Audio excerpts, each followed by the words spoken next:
Halo guys, selamat malam. Apa kabar kalian semua? Semoga baik-baik saja ya. Oke, malam ini gua ingin menceritakan tentang pengalaman pribadi gua, yaitu pengalaman horor ketika pulang kerja. Kebetulan gua waktu itu lagi masuk shift sore ya, dan pulang kerja itu sekitar jam setengah 10 dari kantor. Nah, kantor gue itu berada di daerah Jakarta Selatan. Nah, gue ini waktu itu tinggal di daerah Bekasi, tapi di daerah kampung-kampungnya lah gitu loh. Jadi untuk masuk dan keluar akses para warga kampung sana untuk ke kota itu harus melewati jembatan, dan jembatan itu sudah terkenal banget sih angkernya gitu loh.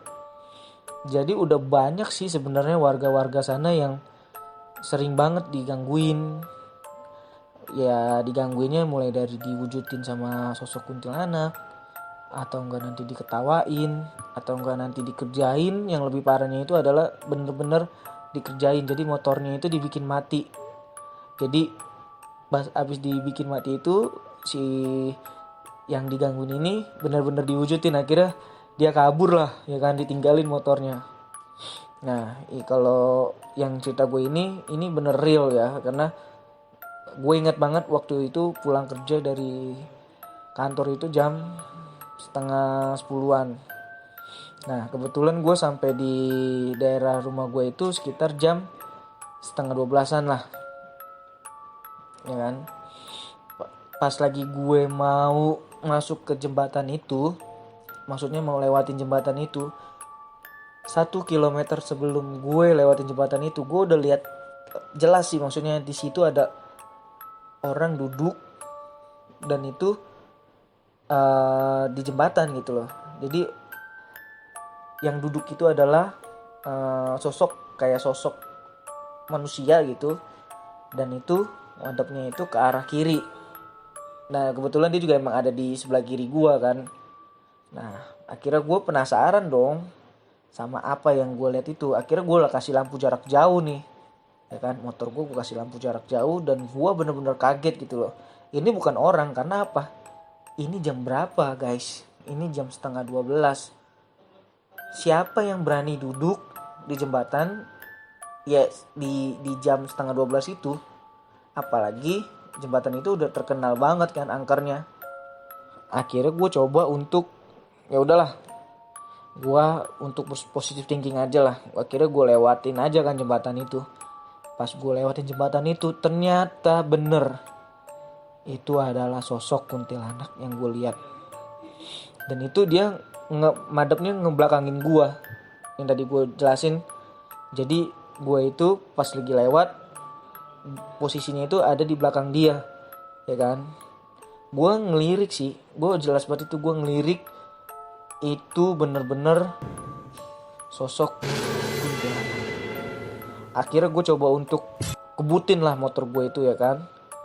Pas lagi gue kebutin itu motor, kurang lebih 7 atau 8 kilometer lah setelah gue lewatin jembatan itu, gue melihat ada bayangan.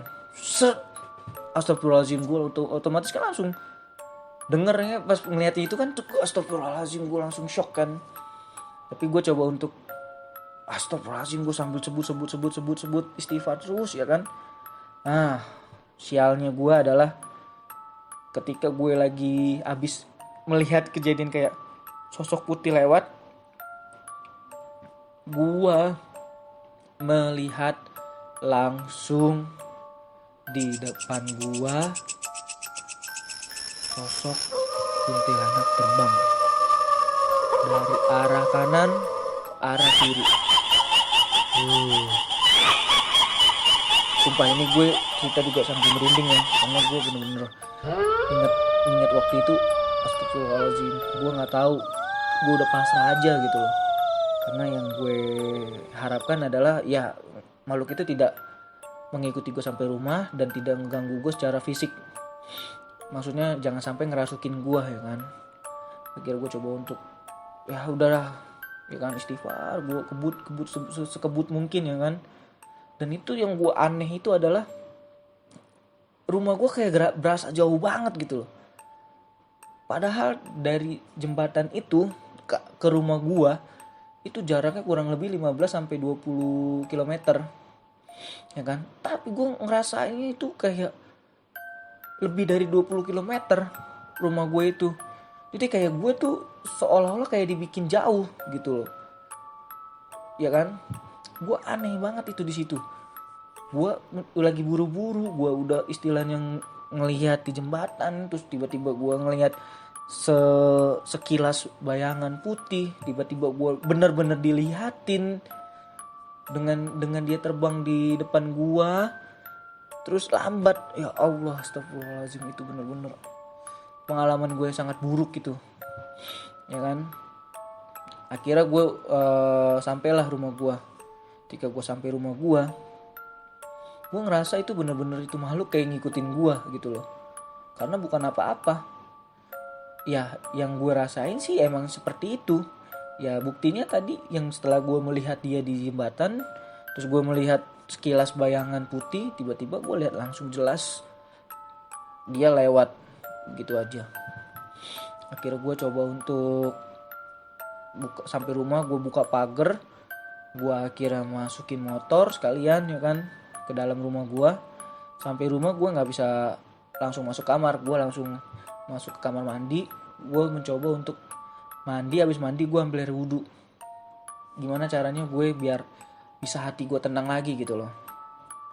Dan yang gue nggak mau itu terjadi lagi adalah ketika dia mewujudkan wujudnya di depan gue dengan terbang begitu saja kayak iklan di TV. Aduh, itu bener-bener gue nggak mau ngulangin lagi itu, astagfirullahaladzim. Akhirnya ya udah, ketika gue lihat itu, terus gue tadi masuk rumah, gue habis masuk rumah gue mandi, habis gue mandi gue langsung ambil air wudhu ya kan. Dan itu gue bener-bener kayak itu makhluk masih ada gitu loh di samping gua gitu loh, di dekat gua.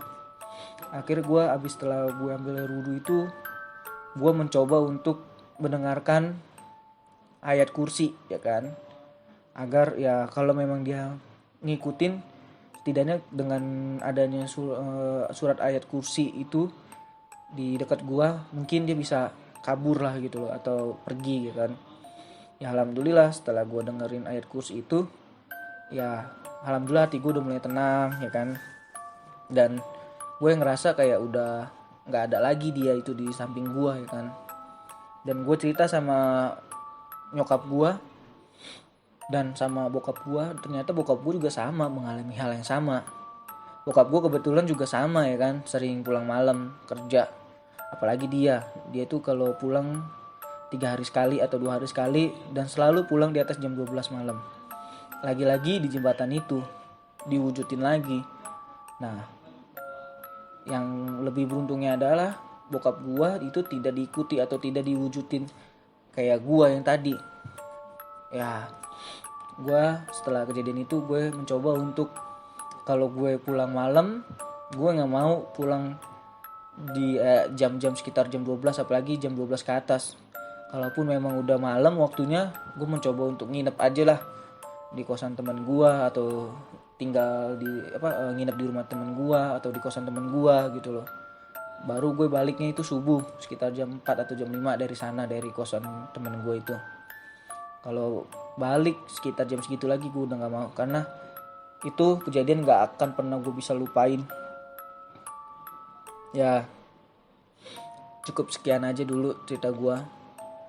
Dan buat kalian yang benar-benar mendengar cerita gue ini, ya gue harap kalian kalau misalkan mengalami langsung juga, mudah-mudahan juga ya ikutin yang tadi gue bilang aja. Kalau memang dia ngikutin kita, coba aja ambil air wudhu sama dengerin ayat kursi aja. Insya Allah dia akan menghilang atau pergi. itu aja sih ya yang bisa gue ceritain. Mudah-mudahan kalian bisa terima cerita gue ini, karena cerita gue nggak pernah ada yang dikurangin sedikit pun, atau nggak ada yang pernah gue lebihin sedikit pun. Ini semua cerita real. Terima kasih buat kalian semua yang mau dengar cerita gue. Bye bye.